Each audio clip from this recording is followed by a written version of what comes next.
Alors, parmi les questions que nous allons aborder, est-ce que les sociétés à mission et les acteurs de l'ESS ont commencé à échanger? Pourquoi doivent-elles le faire ou doivent-ils le faire au regard de l'intérêt général? Existe-t-il des points de blocage et comment les surmonter? Voici quelques questions que nous allons évoquer. Pour commencer, sans transition, je me tourne vers vous, Guillaume Desnaux. Bonjour. Bonjour. Vous avez cofondé en 2016 l'entreprise solidaire d'utilité sociale à l'Envie, qui intervient dans le secteur de l'aide à domicile. Est-ce que vous pouvez nous expliquer quelles sont les valeurs que porte cette entreprise? Qu'est-ce qui a piloté votre démarche? Alors, à l'Envie, on est à la fois une entreprise ESUS et une société à mission. On est une SAM ESUS, j'invente un acronyme pour l'occasion. Notre raison d'être, donc, ce qui est bien, c'est qu'on peut commencer par sa raison d'être quand on est une société à mission pour planter le décor, c'est d'humaniser l'accompagnement des personnes qui ont besoin d'aide et de soins en valorisant les professionnels et en réconciliant les enjeux humains et économiques de notre secteur. Concrètement, c'est un vaste programme, comme vous l'imaginez, et on s'y attelle de différentes manières. On a d'abord créé un service d'aide à domicile qui a un fonctionnement en rupture, je dirais, par rapport au modèle organisationnel classique de l'aide à domicile.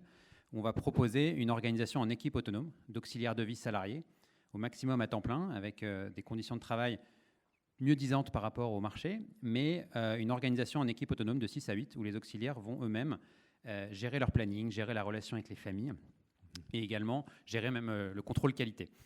On a une deuxième activité qui s'appelle Compagnie, qui est un organisme de formation dédié à la formation, notamment sur toute la dimension humaine, savoir-être du métier, parce qu'en faisant à l'Envie, on s'est rendu compte que dans ces métiers humains, on formait les gens à des gestes techniques et pas à la dimension humaine.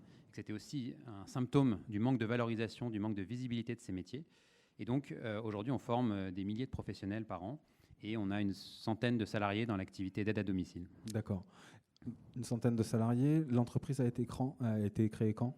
En 2016. En 2016. Et donc, vous avez basculé là tout récemment sur la nouvelle qualité d'entreprise à mission. Mais pourquoi, en fait? Qu'est-ce Exactement. que ça vous apporte en plus? Alors, moi, je voudrais faire une mini parenthèse parce que j'ai vraiment apprécié tous les échanges jusqu'ici. Et j'aime aussi beaucoup l'histoire et je voulais compléter l'intervention de M. Duverger et réhabiliter peut-être aussi l'histoire du capitalisme à vocation responsable. Parce que M. Duverger a parlé des années 30. En réalité, la controverse dont on parle aujourd'hui, elle est très vieille. Depuis qu'il existe des entreprises, il existe des gens qui veulent utiliser l'entreprise à des fins vertueuses. Et souvent, les gens qui l'ont fait, même s'ils ont souvent été minoritaires, il faut bien le dire, ont croisé le chemin de l'ESS et parfois de manière très approfondie. L'exemple, moi, que je trouve très intéressant, c'est la caisse d'épargne. Sitôt qu'on a permis la création d'entreprises en France au début du 19e, vous avez Benjamin Delessert qui a créé une société anonyme à but philanthropique et qui a créé la caisse d'épargne. Parce qu'à l'époque, il n'y avait pas de coopérative, il n'y avait pas d'association. Et ce qui est rigolo, c'est que cette caisse d'épargne a été publique et puis aujourd'hui, c'est une coopérative. Autre moment de rencontre très intéressant, 1900, exposition universelle, vous avez un pavillon dédié à l'économie sociale sur l'esplanade des Invalides. À l'époque, le terme englobait tous les efforts faits pour réduire le paupérisme ouvrier. Et donc, ça englobait aussi bien les efforts de l'État, des entreprises qu'on appelait patronage à l'époque, et de l'association avec un grand A, qui représentait l'économie sociale et solidaire, les coopératives à l'époque. Et le commissaire de cette exposition, de ce pavillon, c'était Charles Gide, le grand théoricien de l'économie sociale et solidaire, qui était lui un défenseur de la coopérative, mais qui reconnaissait qu'en fait, au cours du XXe siècle, on avait eu besoin des efforts de tous, de l'État, des entreprises et du mouvement, l'association, le mouvement coopératif, pour essayer de trouver les solutions. Et lui, il avait même anticipé que l'État allait prendre le pas sur les entreprises, ce qui a été vrai dans peut-être le début du XXe siècle. Mais pourquoi je dis ça, c'est que, et un autre exemple beaucoup plus récent qui est très intéressant, on a dit qu'effectivement la loi Pacte avait d'abord été faite pour résoudre les problèmes des entreprises capitalistes, c'est vrai, mais l'objet d'étude des mines qui ont inventé le concept de société à mission, c'était la CAMIF. La CAMIF, c'est un exemple très intéressant, puisqu'à la base, c'est une coopérative qui est reprise par un entrepreneur plutôt classique, effectivement, qui utilise des leviers capitalistes, Emery Jacquia, à la barre du tribunal de commerce, mais qui sent bien que pour relancer cette activité, il ne va pas le faire avec un modèle d'entreprise classique. Et donc, il discute avec les chercheurs des mines, et c'est comme ça qu'ils ont créé la société à mission. Donc, tout ça pour dire que ces échanges entre le monde, effectivement, des sociétés de capitaux et des sociétés qui regroupent d'abord des personnes avant de regrouper de l'argent et qui ont une vocation non lucrative, il y a toujours eu des ponts. Il y a toujours eu des gens qui ne voulaient pas qu'il y ait de pont. Donc, la discussion est très vieille. Mais aujourd'hui, on est dans les phases de transformation. On voit bien qu'il faut que tout le monde prenne sa part. Et voilà, donc nous, pour répondre à votre question, excusez-moi, je suis un peu long. Nous, pourquoi on est bien société à mission, c'est qu'on voit que ça se complète bien. Parce que, c'est marrant, Frédéric l'a dit tout à l'heure, il a dit finalement le cadre, par certains côtés, il est plus exigeant dans la société à mission. Il est plus exigeant parce qu'il y a l'OTI, qui va venir, l'organisme tiers indépendant qui va venir vérifier. Parce que aussi, c'est là où je n'étais pas complètement d'accord avec ce que disait Frédéric, pour le coup, la dimension 360, le fait de prendre en compte la dimension environnementale, pour moi, elle est imbriquée dans la société à mission. Parce que dans la société à mission, dans la loi, il y a marqué qu'il faut des objectifs environnementaux et sociaux.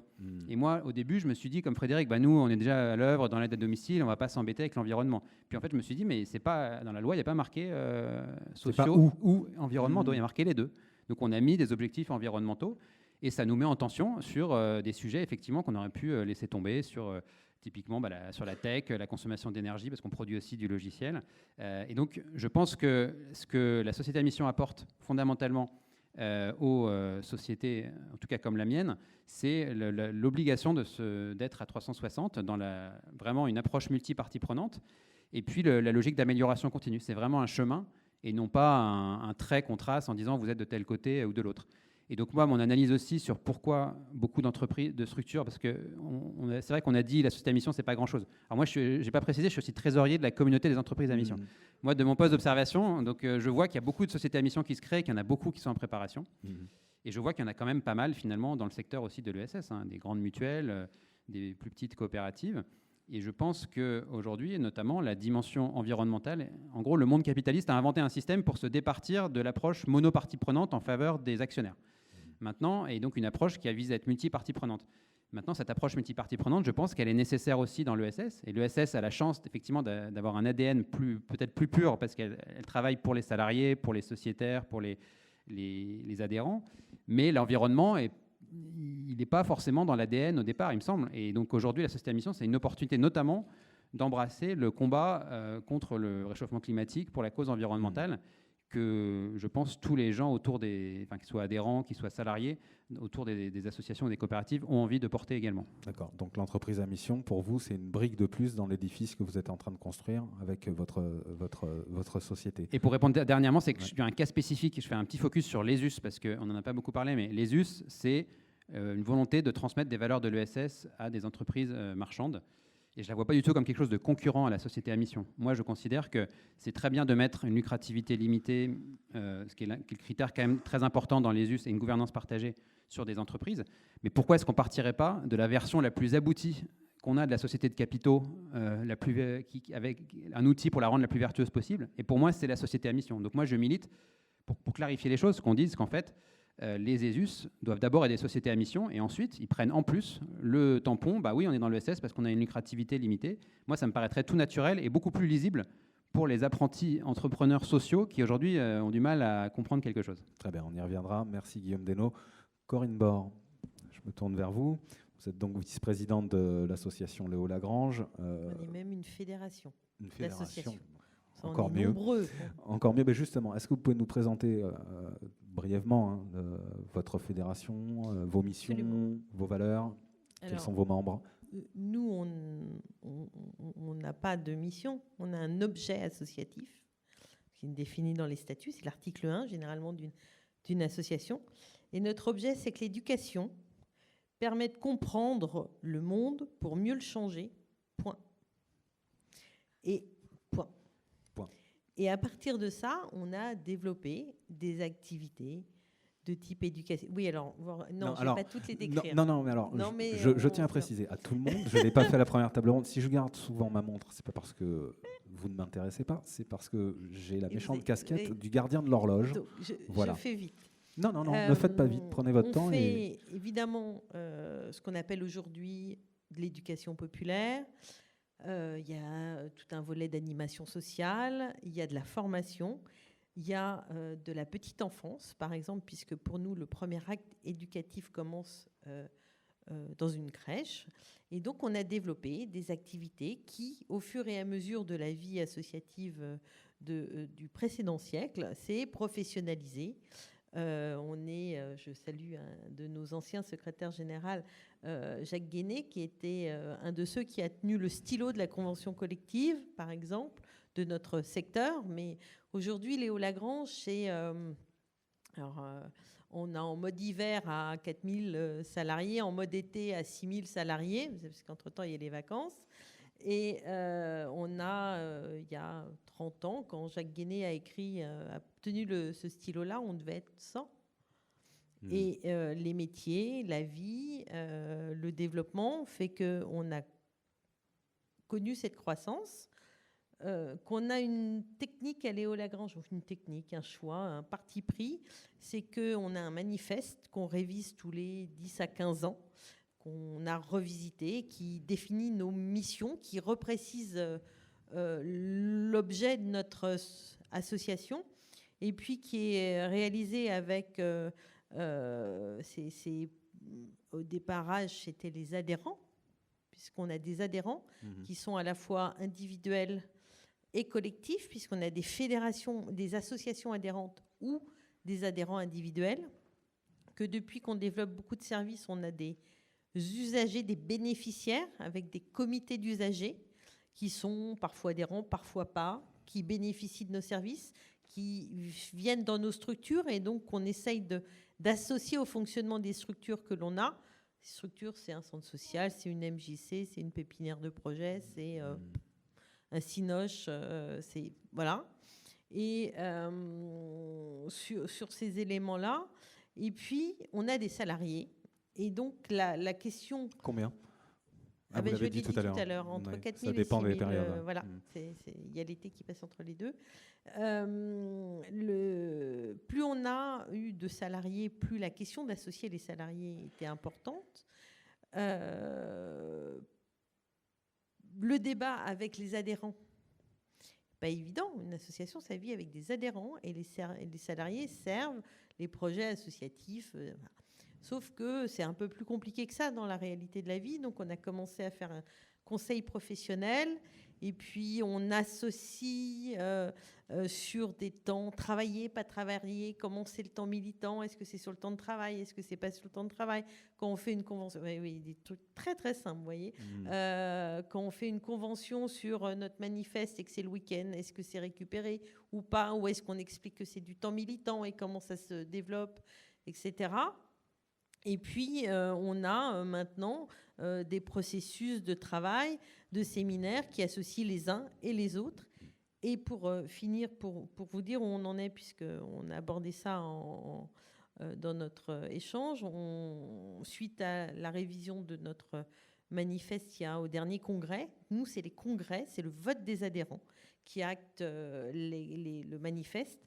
On a lancé un process qui s'appelle Progress, ESS, sur la structuration de la fédération.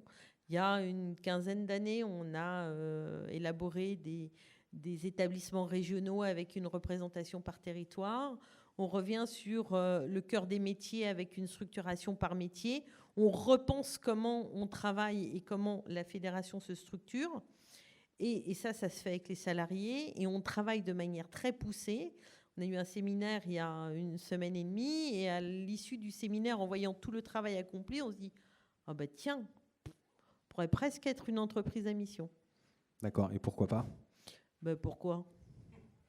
Je vous pose la question. Pourquoi pas? D'accord. C'est trop tôt. Non, c'est que peut-être, mais... Mais pas tout de suite. Ben non, franchement, quand je dis pourquoi pas ou pourquoi, c'est que franchement l'intérêt de l'être n'est pas suffisamment signifiant pour nous, parce qu'on est ce qu'on est et on avance, et que pour l'instant ça s'est pas fait d'une grande évidence, ni d'un... Voilà. Donc la réflexion est en cours. Ah oui. Ok. Juste avant de vous donner la parole, Didier Poussou, une dernière question, Corinne Bord. Vous avez, je ne sais pas si c'est une particularité, mais je pense que oui, un petit peu, vous avez aussi un fonds de dotation. Oui. À quoi ça vous sert et dans votre fonctionnement? Et derrière ce fonds de dotation, comment il participe de votre action en termes d'intérêt général? Notre fonds de dotation, ça sert à pousser de l'innovation pour nous, en interne. Social. Oui. Oui. Et c'est une sorte d'incubation de projet à l'interne. Et donc, les salariés, les administrateurs présentent des projets tous les ans d'une innovation à partir de ce qu'ils font dans leur travail ou en dehors d'ailleurs. Et ça nous permet de pousser des projets, d'aller chercher des financements spécifiques pour innover. Très bien.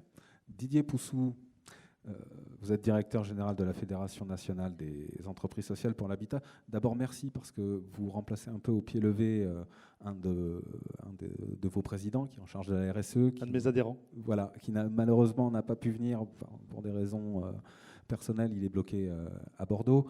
Donc, merci d'être là. Est-ce que vous pouvez nous présenter rapidement aussi votre fédération, qu'on comprenne bien ce que vous représentez, qui sont vos membres et quelle est votre activité? Oui, bonjour. Donc oui, on est en tant que fédération professionnelle, donc des entreprises sociales pour l'habitat. On a beaucoup de points communs avec ce qui a été dit. Toutes les fédérations sont à peu près organisées de la même façon. Donc notre fédération est une association avec ses membres, 170 membres. Il se trouve que la personne qui devait être présente aujourd'hui, donc Francis Stéphan, si elle avait pu participer, c'était en raison du fonctionnement à distance en fait. Elle a compris qu'elle allait pouvoir se connecter à distance. Oui, mais c'est pas grave. Voilà. Mais je tiens à le préciser puisque je le représente. Alors, il se trouve que c'est une entreprise Bicorp, donc une autre forme, je dirais, d'entreprise à mission. La fédération donc, regroupe les 170 sociétés d'HLM qui sont des entreprises de l'économie sociale et solidaire depuis le 19e siècle, comme les caisses d'épargne, comme ça a été dit. Mais qui ne sont pas des offices publics de l'HLM. Alors, ce ne sont pas les offices publics, qui est l'autre famille, l'autre partie du mouvement HLM dont nous faisons partie, qui sont arrivés dans les années 20, et la première entreprise sociale pour l'habitat, SAD HLM, est arrivée en 1850 avec le patronat textile.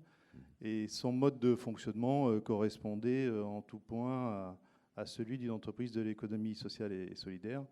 En gros, son objectif, c'était de réinvestir dans la construction de logements sociaux, donc de nouveaux logements sociaux, et la gestion de ces logements sociaux. Donc on vient d'adopter une raison d'être au niveau de la fédération donc, des entreprises sociales pour l'habitat au mois de juin dernier. Entreprendre ensemble par le logement abordable pour une société plus durable, solidaire et humaine. Notre objectif, c'est de développer le logement social, c'est de réinvestir les bénéfices des entreprises qui sont des ESS dans la construction de logements sociaux. Il faut dégager un peu de bénéfices. Je dirais que c'est ça la logique, comme toutes les entreprises de l'économie sociale et solidaire, et depuis l'origine, mais je dirais comme les coopératives, comme toutes les structures, de manière à pouvoir investir et à dégager des capitaux propres, des fonds propres, qui vont pouvoir être investis dans de nouveaux logements sociaux et puis dans l'entretien de ces logements sociaux. Du parc, ouais. Alors aujourd'hui, il faut s'engager pour la défense du climat. L'enjeu est extrêmement important, il y a beaucoup de choses à faire. Et donc il faut dégager aussi des moyens de manière à pouvoir investir dans la défense du climat. En matière de logement, ça signifie d'améliorer l'efficacité énergétique des logements. Donc c'est en ce sens que le travail sur la raison d'être dans un secteur comme le nôtre, et puis le fait d'avoir des entreprises qui se transforment en entreprises à mission, ça a beaucoup de sens, parce que ça va permettre de dégager des moyens pour cette finalité, et de l'objectiver dans l'objet social même des entreprises. Et alors justement, l'environnement fait partie des objectifs des entreprises à mission, comme les objectifs sociaux. Comment vos 170 adhérents, si je ne me trompe pas, se sont saisis des entreprises à mission, du sujet des entreprises à mission? Est-ce que c'est quelque chose qui vous intéresse? Est-ce qu'il y en a certains qui ont déjà franchi le pas? Alors, elles sont en plein boom, je dirais, mais je crois que c'est en train de se développer à grande échelle dans tout le secteur HLM. Donc, pour nos membres, ça fait donc 2 ans que la fédération travaille sur le sujet. Donc elle vient d'adopter sa raison d'être, ce que j'ai indiqué. Et on a vu qu'avant même qu'on adopte la raison d'être au niveau de la fédération, des entreprises nous ont devancés et on a même une entreprise qui s'est transformée en entreprise à mission. Il s'agit d'Erilia, une autre qui est, je le disais, qui est Bicorp, Domo France. Donc il y a une émulation extrêmement forte et on constate qu'on a eu en gros une cinquantaine d'entreprises qui sont en train de réfléchir, soit à la raison d'être, soit à un projet d'entreprise à mission. Et c'est dans ce sens qu'on voit notre rôle au niveau de la fédération sur le sujet. Et je dirais que ça renvoie un peu à notre positionnement historique en termes d'accompagnement de nos adhérents. Donc on a mis en place des formations sur le sujet. On a déjà formé une cinquantaine de dirigeants. Et puis on propose de l'accompagnement conseil pour ceux qui souhaitent aller plus loin et qui envisagent donc de passer dans un stade soit d'adoption de sa propre raison d'être au niveau de l'entreprise, ce à quoi correspond l'objectif que l'on poursuit, et puis d'entreprise à mission également. Très bien, merci Didier Poussou. Je me tourne vers vous, Fatima Belaredj. Donc vous êtes la directrice générale de la Confédération générale des SCOP. Pareil, vous pouvez nous présenter rapidement votre structure et ce que sont les SCOP, en quelques mots. Oui, je représente la Confédération générale des SCOP et des SIC. Nous sommes en train de changer notre appellation. Les SCOP, les coopératives de travailleurs, donc de salariés, les SIC intégrant d'autres parties prenantes dans le projet de société commerciale. Donc l'organisation en fait, que je représente compte 3600 entreprises, 70 000 salariés, 6,3 milliards en termes de chiffre d'affaires, présente dans tous les secteurs d'activité, voilà, dans les services, l'industrie et le BTP. Voilà pour la présentation succincte, sans rentrer dans le détail. Non, mais ça nous donne une image du poids que vous représentez. Et justement, tout à l'heure, sur la précédente table ronde, il a été dit que toutes les parties prenantes avaient été consultées dans le cadre de l'élaboration de la loi Pacte. Ça a été le cas pour vous ? Alors, ça a été le cas, mais alors vraiment à la fin, parce qu'on a dit « coucou, on est là ». Alors, c'est vrai, on est parce que petit. vous êtes rappelé au bon souvenir de... Oui, ça reflète en fait une réalité, je pense qu'on partage quand même beaucoup parmi les acteurs de l'ESS. Alors nous, c'est vrai qu'on a vraiment fait des signes en disant on aimerait vraiment, vraiment bien être auditionné parce que ce projet de loi, comme ça a été rappelé tout à l'heure, nous parlait beaucoup. On trouvait que la démarche était hyper intéressante. Ça a été rappelé tout à l'heure, le rapport Nota Sénar, mais précédemment les travaux du Collège des Bernardins, etc. Enfin, on se retrouvait pleinement. On se demandait même pourquoi on ne pensait pas à nous, en fait. Il y avait vraiment... on se disait, c'est impressionnant parce qu'on a vraiment écrit, en fait, dans le cadre... enfin, voilà, auprès de la rapporteur, on dit, ou rapportrice, je ne sais pas. Rapporteur, voilà, sur l'article 3, entre les entreprises justes, c'est comme ça que ça s'appelle, hein. Et on s'était dit, mais c'est pas possible qu'on nous voit pas, quoi. Alors, il y avait d'autres acteurs de l'ESS, heureusement, qui étaient interpellés. Mais c'est vrai que notre structuration, où je représente en tout cas cette partie, je vais dire, plus économique, je voudrais heurter personne, mais notre statut, en fait, à la base, nous sommes des SARL, des SA, des SAS. Et donc, les liens sont très forts, en fait, par rapport à la loi Pacte. Notre distinction, c'est vraiment ce droit coopératif au-dessus. Et donc, on trouvait assez criant la réalité que ça nous renvoyait en fait en pleine figure de ne pas être interpellé. Puis bon, on a fini par être visible. Et donc, nous avons été auditionnés. Comment vous l'avez perçu ? En gros, on vous faisait passer le message que vous ne faisiez pas partie de la famille ? Non, il n'y avait pas de message, c'est qu'on ne nous voyait pas tout simplement. Et c'est vrai que... y compris en échangeant avec les chercheurs qui ont été notamment à l'origine de la loi, y compris dans les discussions, on leur disait mais c'est assez étonnant parce que quand vous commencez vos travaux, vous faites beaucoup référence au milieu coopératif et notamment à ce que la famille que je représente. Donc c'est assez... La question qu'on se posait, c'est de se dire qu'est-ce qui fait que ça se dilue autant.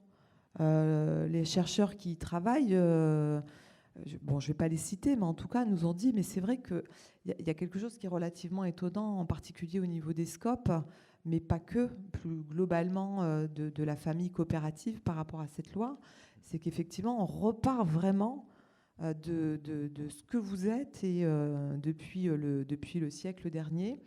Et puis, vous disparaissez au fur et à mesure. Et ça, c'est une réalité qu'on connaît assez bien. Delphine Lalutte, tout à l'heure, évoquait qu'il n'y avait pas que le plaidoyer, mais heureusement qu'il y a un peu quand même le plaidoyer, parce que c'est la seule manière, en tout cas, de se dire, bah, tiens, il y a des choses, on a l'impression qu'on réinvente la poudre et qu'on peut, en tout cas, apporter. J'ai peut-être déjà arrivé sur la controverse. Moi, Alors la controverse, c'était la table ronde précédente. Oui. Là, on est sur on est moins une sur approche la controverse. de l'intérêt général. J'ai pas bien écouté la leçon, mais c'est pas grave. On est sur l'approche de l'intérêt général. Évidemment, les deux Vous avez tables. vu, je vous coupe pas. Hein, je vous dis pas. Non, laissez-moi terminer jusqu'au bout. Hein. Je vous en remercie. Je vous en remercie vivement. Non, je voulais juste savoir comment vous... Mais je dirais quand même mon idée. Hein. Évidemment. Évidemment. Allez-y. Je voulais juste savoir comment les scopes, qui là pour le coup répondent à un des premiers besoins en termes d'intérêt général, se loger, comment vous voyez, quelle est votre perception par rapport à l'arrivée des entreprises à mission ? Est-ce que c'est quelque chose qui vous parle ou est-ce que vous vous dites, attendez, ce qu'elles vont porter, développer, c'est déjà dans notre ADN ? Donc, pour pas oublier mon idée, simplement, moi, je pense au contraire qu'au niveau de l'ESS, on peut infuser. Et je pense qu'il faut que ce soit une ambition qu'on inscrive pleinement. Bon, je sais qu'autour de ici, et puis parmi les collègues de l'ESS, on en parle régulièrement. Hein. Je vais encore renvoyer la balle à Delphine Lalutte, mais l'évoquer effectivement, partons avec 3 points et puis voilà, ambitionnons qu'avec tout ce qu'on peut apporter les uns et les autres, ça nous permettra d'être plus visibles, etc. Et ça ne nous empêchera pas de vivre notre propre identité dans cette grande famille qui est l'ESS. Tout ça pour faire le lien avec ce que vous venez de dire. Les entreprises à mission, on ne les voit pas en fait comme des grands concurrents. Moi, je trouve que c'est plutôt très positif d'avoir au contraire une loi qui permet à des entreprises de s'inscrire, en tout cas dans ce que nous on appelle l'intérêt général. Ça peut que nous faire du bien, puisque quand on regarde l'économie conventionnelle, on a quand même beaucoup de critiques à apporter, notamment sur ce qui a été évoqué sur la dimension capitaliste sur laquelle on se retrouve beaucoup moins. Et à la fois, on sait aussi quelles sont les réalités de marché, quels sont en tout cas le rôle que nous avons en tant qu'entreprise de l'économie sociale. Et là, sur les scopes, c'est vrai que nous sommes d'abord des entreprises commerciales. La lucrativité, c'est pas un gros mot. Au contraire, c'est un moyen indispensable pour aller plus loin.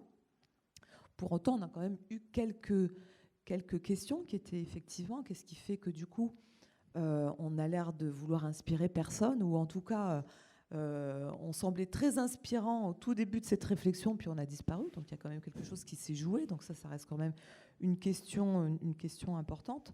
Et le point en fait qui nous a le plus animé, puis on est passé à autre chose. Je représente surtout des entrepreneurs, donc les choses qui partent dans des réflexions un peu longues où à la fin on ne sait plus comment on a démarré, mais à la fin on était un peu perdu sur oui, est-ce que c'est une question, est-ce qu'il faut être entreprise à mission ou pas, mais au fait pourquoi, on s'est aussi posé la question, mais en même temps le pourquoi pas est arrivé.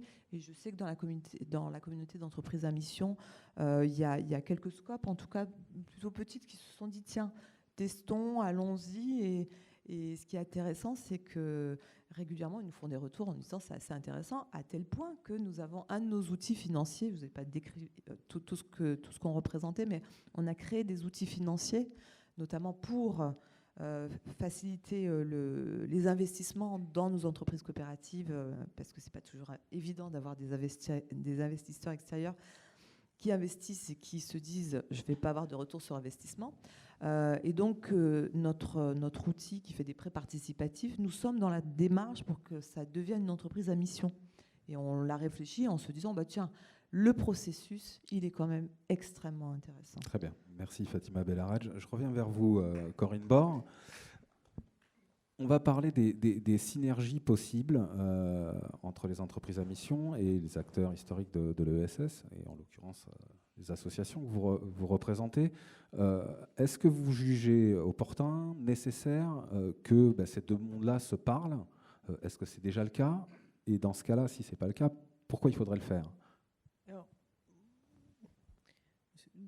deux choses. Est-ce qu'on se sent en concurrence? D'abord, on n'a pas attendu la qualité d'entreprise à mission pour être en concurrence. Oui, ça a été dit, oui. Hein, franchement, la concurrence, ça ne date pas d'hier. Ça continuera demain. Entre nous, avec les autres, ça ne change rien.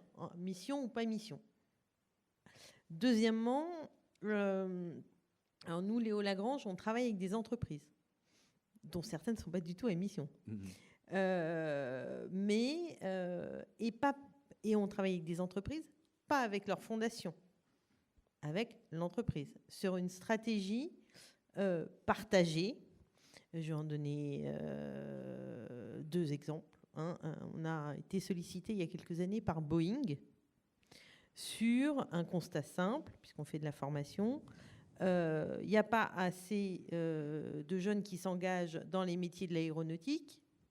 Et donc, on va être en déficit de main-d'œuvre, de qualité dans les métiers de l'aéronautique, du pilotage à visser des boulons. Et on voudrait travailler avec vous pour présenter ces métiers à des jeunes.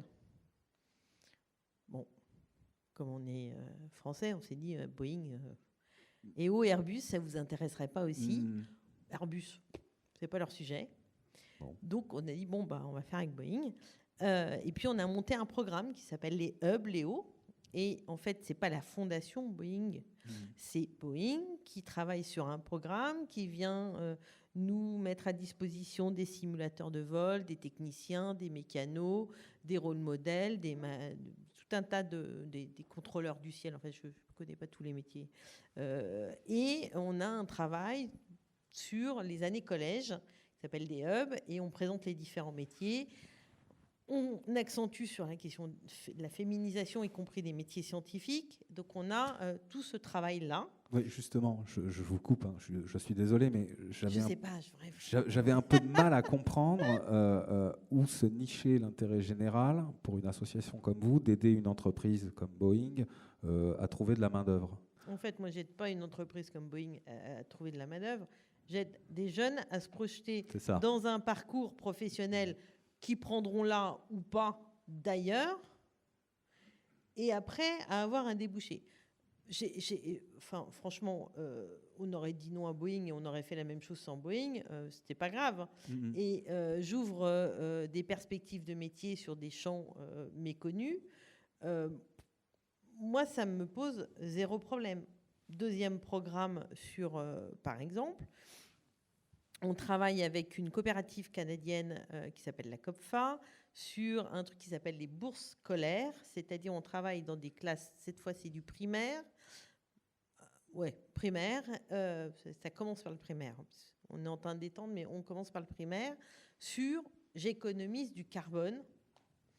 Et je travaille toute l'année avec ma classe, puisque c'est une des orientations du ministère de l'Éducation nationale, pour trouver les bons gestes, pour que dans ma classe, avec mes copains de classe, on économise une bourse carbone qu'on va vendre sur le marché carbone comme les Canadiens le font.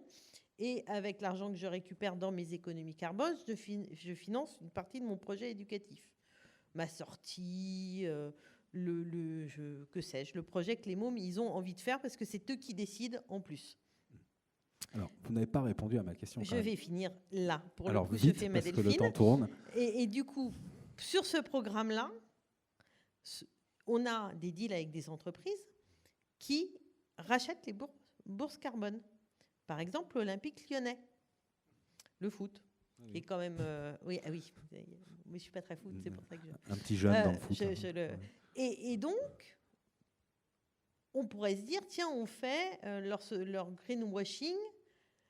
Et alors, c'est leur problème, en fait. Parce que moi, je sais que grâce à ça, je peux financer par ailleurs tout le programme scolaire et mon intervention auprès des écoles. Et mon intérêt général, c'est de travailler à l'éducation de ces mômes pour économiser du carbone. Je le vends à Olympique Lyonnais, enfin je ne le vends pas parce que j'ai un partenariat, y compris d'éducation de matchs en carbone, de limitation des déplacements des joueurs quand ils vont au foot, etc. Enfin des joueurs, non, des spectateurs plutôt, etc., etc. Et puis il y a un travail de sensibilisation de tous les petits minots du club et pas que les professionnels, etc. On a ce travail-là divers et variés, mais notre action revient, notre objet associatif, éduquer pour changer le monde. On éduque pour changer le monde. Et on change le monde par des actes scolaires. On change le monde parce qu'à un moment donné, un gamin qui a envie de faire mécano d'avion, il peut découvrir ce métier-là et il va le faire plus tard, etc., etc. Nous, notre objet, c'est éduquer pour changer le monde. Très bien, merci. Guillaume Desnaux. Donc, vous avez rappelé tout à l'heure que vous aviez aussi la casquette de représentant de la communauté des entreprises à mission, si je ne me trompe pas. Oui. Je vous repose la question.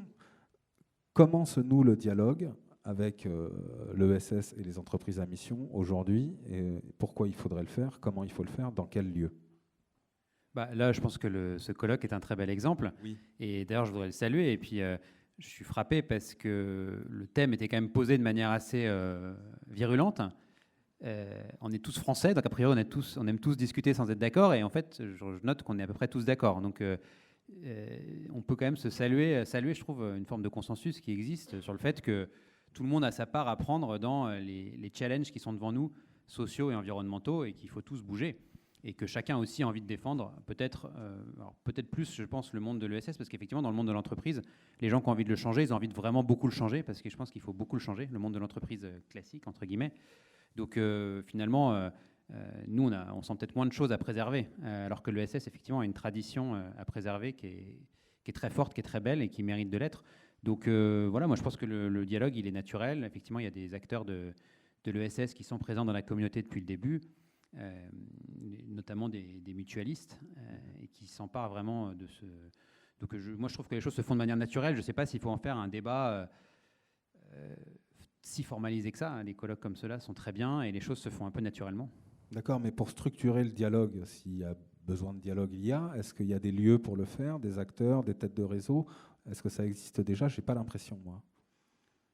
Il y a des échanges, par exemple, entre la communauté et je suis déjà intervenu dans les chambres régionales de l'ESS. Voilà, il y a des dialogues qui se nouent, et surtout entre après des structures qui travaillent ensemble.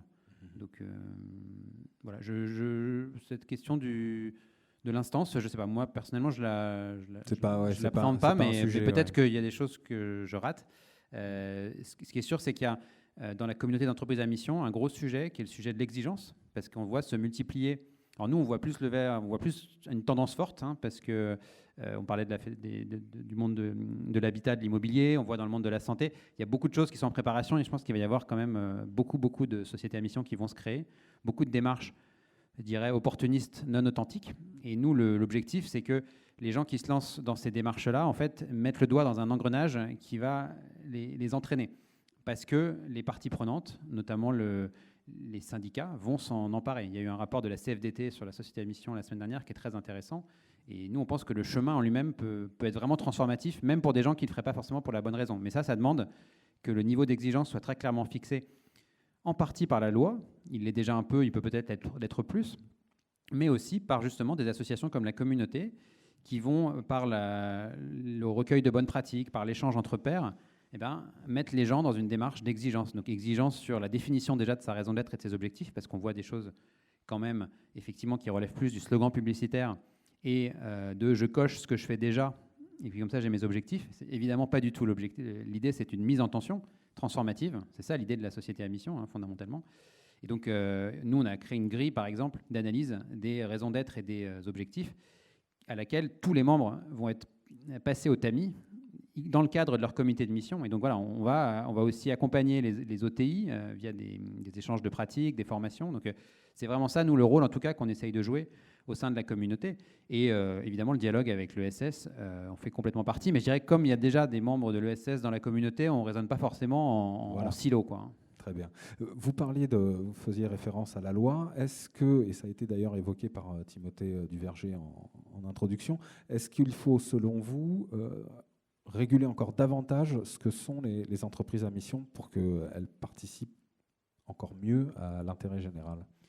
Alors, je pense qu'on a quand même trouvé... Enfin, c'est quand même intéressant qu'on ait fait une loi en France qui soit pas trop normative et qui laisse une... C'est aussi pour ça qu'elle a un réel succès, de mon point de vue. C'est que les chefs d'entreprise ne le voient pas comme une énième contrainte, une régulation où on se conforme à une prescription et puis on est d'un côté ou de l'autre, on est bon ou pas bon, mais comme un outil qu'ils peuvent vraiment s'approprier pour travailler non pas le respect d'une norme, mais la singularité de leur démarche. Donc tout à l'heure, effectivement, on parlait des labels, alors Bicorp, Lucie, Frédéric parlait des labels. Pour nous, c'est extrêmement complémentaire. C'est-à-dire que le label RSE, il va vous permettre de travailler sur tout ce qui est comparable dans votre entreprise avec les autres entreprises. La mission, l'objectif, c'est de travailler ce qui est singulier. C'est votre raison d'être. Généralement, si vous existez, c'est que vous avez une raison d'être au monde qui fait que vous vous êtes créé à un moment donné où il y avait un manque, un besoin. Et donc, c'est comment on rentre là-dedans et on fait en sorte que l'approche singulière de l'entreprise soit contributive pour le monde autour. Et donc, je ne sais plus quelle était votre question au départ, mais c'est vraiment dans la loi, laisser quand même cet espace de liberté. Mais après, effectivement, sur le contrôle, il y a des choses à améliorer. Moi, je pense, alors pour le coup, ce n'est pas plus de régulation, mais je pense qu'il faut adapter la qualité de société à mission aux petites structures, parce que l'OTI, aujourd'hui, le coût de l'OTI est un repoussoir pour des toutes petites structures qui se créeraient. Or, moi, j'observe que se créer avec une raison d'être, je pense que toutes les entreprises devraient faire l'exercice d'une raison d'être quand ils se créent, et y compris d'objectifs environnementaux et sociaux. Pour autant, ils n'ont pas tous les moyens, au même titre qu'un commissaire aux comptes, quand on est une petite entreprise, on n'a pas les moyens de se le payer, ils n'ont pas tous les moyens de se payer un OTI, donc il faut trouver une formule pour les petites entreprises pour qu'elles puissent d'emblée se mettre dans cette démarche-là, il me semble.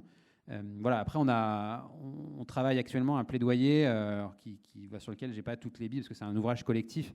On est aussi en train de préparer, dans le cadre de la présidence de l'Union européenne de la France, un plaidoyer pour créer un statut d'entreprise à mission européen, parce qu'on pense que cette volonté d'une entreprise plus contributive, c'est un enjeu de civilisation fondamentalement. C'est une entreprise plus compatible avec l'idéal démocratique. C'est là où on se rejoint dans l'inspiration quand même avec l'ESS.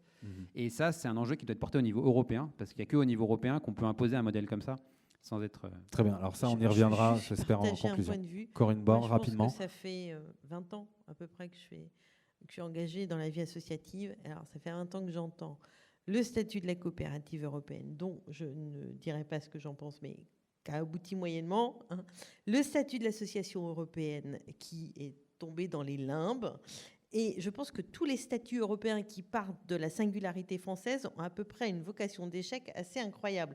Donc, je n'aurais qu'une mesure, attention, dans cette voie-là. Je pense qu'il faut faire converger des choses qui existent plutôt que d'essayer de faire, depuis la France, un truc européen qui, à chaque fois qu'on a essayé de ça, et la France est très douée pour ces trucs-là,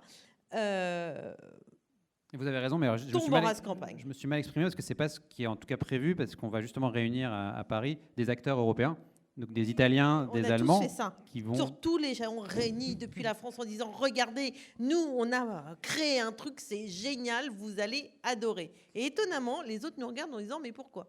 Et alors, on l'a fait sur la SAS, on l'a fait sur la coopérative, on peut... Donc, j'aurais tendance à dire... Après, le mouvement coopératif international a eu ses heures de gloire. Oui, mais... Absolument. Une nouvelle controverse, peut-être. Alors, oui, les juste, non, mais... on abordera, je l'espère, le sujet, la dimension européenne au moment de la conclusion avec le directeur de cabinet d'Olivia Grégoire. Juste, je voudrais me tourner de nouveau vers vous, Didier Poussou, sur les entreprises sociales pour l'habitat. Vous nous avez expliqué que 50, je crois, de vos membres, sur vos 170 membres, se sont saisis du sujet des entreprises à mission. Concrètement, on a bien compris la démarche, ça correspond à vos valeurs, etc. Mais qu'est-ce que ça va leur apporter au quotidien dans leur activité ? Est-ce que derrière, et je ne veux pas être provocant, mais est-ce que derrière, il n'y a pas aussi cette volonté de se doter d'une sorte, de faire un acte de communication, de se doter d'une sorte de label? Vous nous avez expliqué tout à l'heure que c'était difficile de trouver des partenaires financiers, etc. Est-ce que ça ne va pas être un passage obligé pour vous de se doter de cette qualité d'entreprise à mission? Je crois que c'est un outil de développement managérial. Hein, c'est vraiment un outil, et je crois que c'est ça la finalité de la loi Pacte, c'est d'inciter les entreprises à cette transformation qui est extrêmement importante pour mener des actions de fond et durables sur le climat. Et donc c'est en ce sens que nos entreprises se sont saisies du sujet. Je crois que ça a été très, très bien dit dans la table ronde précédente. Il me semble que ça correspond à une aspiration très très forte aujourd'hui de la société et plus particulièrement des jeunes, et que dorénavant, les entreprises doivent intégrer ces valeurs-là et avoir des modes d'organisation qui le traduisent et qui soient crédibles de ce point de vue-là.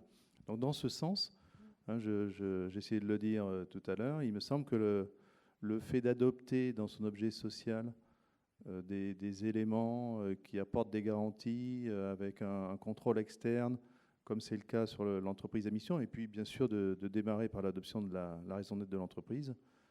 Bon, c'est quelque chose d'exigeant, et donc c'est pas pour moi de la com. Hein, et du coup, au niveau de notre fédération, on n'en fait pas un sujet de communication, mais plus un sujet de travail de fond avec nos adhérents, et puis d'accompagnement de nos adhérents. Hein. Il me semble que c'est ça qui est utile et important, et pour que demain, nos entreprises soient bien adaptées et adopter des modes d'organisation efficaces et permettre d'agir pour diminuer l'impact carbone, hein, puisque c'est ça a été dit également, et il y a un enjeu carbone extrêmement important.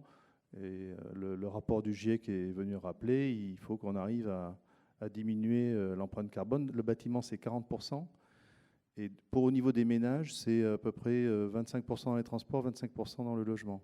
Donc tout ce qu'on va pouvoir faire sur le logement aura un impact très significatif. Et là, on est complètement dans la dimension de l'intérêt général, parce que vous avez expliqué que c'était aussi un levier d'amélioration en termes managérial, donc amélioration de l'organisation interne. Mais effectivement, là, il y a cette possibilité d'avoir un progrès qui va être bénéfique à tout le monde. Fatima Belaredj, est-ce que vous avez envie de réagir par rapport à tout ce qui a été déjà dit? Et sinon, j'ai une autre question. Est-ce que vous pensez, dans le paysage actuel, que les acteurs de l'ESS, je suis désolé, c'est un peu ma marotte, sont bien représentés aujourd'hui? Je pense qu'on n'est pas sur une question de... Enfin, je pense que ce n'est pas le problème d'être bien représenté. Pour moi, en tout cas, qui est présente à l'UDES, à ESS France, enfin bon, ces acteurs qui sont structurants et dont on a besoin, en tout cas, pour porter la voix de l'employeur ou la voix, en tout cas, de la représentation de l'ESS. Ce dont on a besoin surtout aujourd'hui, c'est de faire converger d'une même et seule voix. Alors quand je dis une même et seule voix, c'est pas un porte-voix unique, hein, mais en tout cas d'une seule et même voix, des orientations communes, parce que s'il y a quelque chose qui nous rassemble bien, en tout cas c'est ces orientations communes. Et pour aller un peu plus loin et réagir à tout ce qui s'est dit, on travaille actuellement en fait dans le mouvement que je représente, et on est assez heureux de voir comment les choses sont en train de prendre sur ce qu'on a qualifié de citoyenneté économique. C'est-à-dire que dans tous ces débats, en fait, la manière dont on approche les choses, ce qui nous intéresse, c'est vraiment cette dimension, en tout cas, qui nous permet de concilier à la fois l'économie et la citoyenneté. Et derrière la citoyenneté, on met quand même des choses assez fondamentales sur ce que le monde de l'entreprise, et quand je dis le monde de l'entreprise, j'y inclus toute l'ESS, ce qu'on apporte. Et ça nous permet d'arriver dans le débat j'ai peut-être pas les bons termes, j'allais dire en prenant de la hauteur, mais je veux surtout pas blesser qui que ce soit. Mais je crois que le fond du sujet, c'est quand même ça. C'est comment on fait du bien. Là, on parle beaucoup du climat, mais globalement, moi, les sujets qui m'intéressent, c'est que je revois où de temps en temps, je suis pas très à l'aise. Ça a été le cas avec l'entrepreneuriat social. Sur les entreprises à mission, ça a été aussi ça. C'est-à-dire, qu'est-ce qu'on met quand même derrière toutes ces nouvelles appellations? On parle d'entrepreneuriat engagé maintenant, et en fait, derrière, de quoi on parle? Et pour moi, il y a 4 piliers qui sont extrêmement importants, qu'on peut retrouver dans la citoyenneté économique. Il y en a 2 qui sont notre ADN. En posant d'emblée que je pense que la SCOP est le modèle abouti, et il n'est certainement pas le seul, c'est une évidence. Donc il n'y a pas de sujet. Je ne suis pas là dans la polémique, même si j'aurais pu faire de la controverse dans la table précédente. Mais dans les 4 piliers, et les 2 qui sont vraiment l'ADN des SCOP, c'est la gouvernance partagée. Et concrètement, avec la place des salariés, c'est quand même des sujets qu'on entend régulièrement dans les choses qui nous choquent dans les entreprises. Il y a des choses qui nous choquent en termes de gouvernance et de distribution de la valeur. Et ça, c'est beaucoup repris. Moi, je préfère dire distribution des excédents, de nos bénéfices, des bénéfices des entreprises. Je trouve que là, ce qui me gêne en tout cas et qui parfois me met pas très à l'aise sans vouloir porter de jugement, c'est quand les choses sont pas très claires. Je préfère que les choses soient très claires. Enfin, quand c'est très clair et que effectivement on a 3 associés qui se versent leurs dividendes et qui décident pour tout le monde, les choses sont très claires. Quand on dit gouvernance partagée et répartition de la richesse sans préciser ce qu'il y a derrière, c'est quand même plus flou. Et donc pour moi, la citoyenneté économique, c'est de clarifier sur ces 2 piliers. Les 2 autres sur lesquels je pense qu'on se retrouve, c'est le bien-être au travail, tout simplement. C'est quand même des sujets de société très, très importants, en tout cas actuellement et même avant le Covid. Et le 4e, c'est la citoyenneté de l'entreprise. Et c'est ce dont on parle depuis tout à l'heure beaucoup. Et la citoyenneté de l'entreprise, c'est comment en fait on fait du bien à un territoire ou plus largement au monde. Allons jusque-là. C'est c'est en tout cas comment, en tant qu'entreprise, en tant qu'acteur, au-delà de ce que je fais en interne, j'arrive aussi à le faire sortir à l'extérieur. Et donc, c'est vrai qu'on peut parfois être mal à l'aise. Et là, je rejoins tous mes petits collègues de l'ESS. C'est qu'effectivement, quand on évoque ces sujets-là, on a envie, en tout cas, que ce soit plus précis dans ce qu'on apporte, et sans jugement de valeur, mais vraiment ce qu'on apporte de bien-être, de partage, de gouvernance, puisqu'on est quand même sur des mots quand même très éloquents. Et quand derrière on a l'impression que on a beaucoup parlé de greenwashing et de social washing et de tout ce qu'on veut washing, c'est bien ça en fait. Quand on met le washing derrière, c'est qu'on trouve que on met un peu à toutes les sauces ce qu'on a envie. Et pourtant, on pourrait tous collaborer côte à côte, et que voilà, le monde est fait de cette complémentarité-là. Et donc, je conclus sur l'ambition. Je pense vraiment qu'on peut infuser, parce que ce qu'on apporte au niveau de l'ESS, c'est cette clarification, parce que nos statuts garantissent les entreprises à mission quand on va jusqu'au bout de la démarche. C'était évoqué, il y a une première étape et il y en a 5. Timothée Duverger, vous l'évoquiez, etc. Quand on va jusqu'à 5, c'est quand même vachement plus clair. Alors, moi, je voudrais juste réagir en 2 minutes. Ce que je trouve très intéressant dans ce que vous dites, c'est qu'il y a aussi un sujet de pédagogie et d'éducation sur tous ces sujets. Et moi, je pense que toutes les personnes qui sont amenées à exercer des mandats sociaux dans les entreprises, ou qu'elles soient coopératives ou capitalistes classiques, devraient être formées déjà à tous les statuts d'entreprise qui existent. C'est tout bête, mais moi, j'ai fait 7 ans d'études management en gestion. On m'a jamais appris ce que c'était qu'une mutuelle et une coopérative. Et je l'ai découvert quand j'étais à la Maïf, jeune actif, que j'avais un litige et qu'il y a un sociétaire bénévole qui m'a parlé au téléphone. Et là, j'ai compris ce que c'était qu'une mutuelle. Mais à HEC, pour pas les nommer, jamais j'ai eu un cours dans le droit qui m'a expliqué ça. Et moi, avec nostalgie, quand j'emmène mes filles à l'école, vous savez, il y a la COP où vous devez faire le chèque pour partager les frais. Et ça, à l'origine, c'était fait pour éduquer les enfants à ce qu'est une coopérative. Mais aujourd'hui, c'est juste un nom. On a complètement perdu l'idée qui était derrière. Et ça, Je pense qu'aujourd'hui, il y a une vraie pédagogie à faire dès l'école, sur tous les, voilà, et très ouverte, je pense, sur tous les modes associatifs, coopératifs, mais également peut-être d'entrepreneuriat engagé avec d'autres formes, pour voilà, tout simplement que les gens ne voient pas juste la modalité qui est à la mode de présenter dans le challenge avec le classement des 500 fortunes, parce qu'on en est encore là. Voilà, je pense que c'est là où on peut vraiment se retrouver, à mon avis, entre tous les acteurs de l'économie sociale, solidaire et responsable, pour reprendre l'intitulé de Madame la Ministre. Merci pour cette remarque. Je rappelle juste que dès le lycée, il y a une matière qui continue à s'appeler sciences économiques et sociales. Bon, peut-être que l'aspect social n'est pas suffisamment développé, mais c'est un autre débat. Je ne sais pas. L'aspect économique pas suffisamment complet, parce qu'on est aussi dans un aspect économique pas suffisamment complet. Vous avez raison de le souligner. Je ne sais pas si il y a 2 questions. Donc, on va évidemment ouvrir la parole aux personnes qui ont décidé de nous suivre à distance. Permet de patienter quelques instants le temps que le micro baladeur circule. Oui, 2 questions posées sur le chat. Une première pour Corinne Bord sur la fédération Léo Lagrange. Donc, c'est quel processus, quelles évolutions internes font qu'aujourd'hui la fédération se pose la question de se reconnaître comme étant une entreprise à mission. Et une deuxième pour tous les intervenants, mais qui fait suite aux propos de Didier Poussou, c'est avec le dernier rapport du GIEC qui est très alarmiste. Ne pensez-vous pas tous les quatre, très sincèrement, que la loi Pacte, qui aujourd'hui donne un cadre souple et optionnel à la société à mission, devrait passer du soft law au hard law? Toujours en 3 minutes, à vous deux. Bon courage. Je fais vite. Nous, ce que je disais tout à l'heure, 15-20 ans, on revisite notre manifeste pour coller à l'état de la société et au constat que l'on fait. Je rappelle notre objet associatif, éduquer pour comprendre le monde et le changer. Donc comprendre le monde, ça veut dire qu'à un moment donné, on se pose la question de comment on vit aujourd'hui, c'est quoi les enjeux du moment et comment nous, par le biais de l'éducation, on y répond.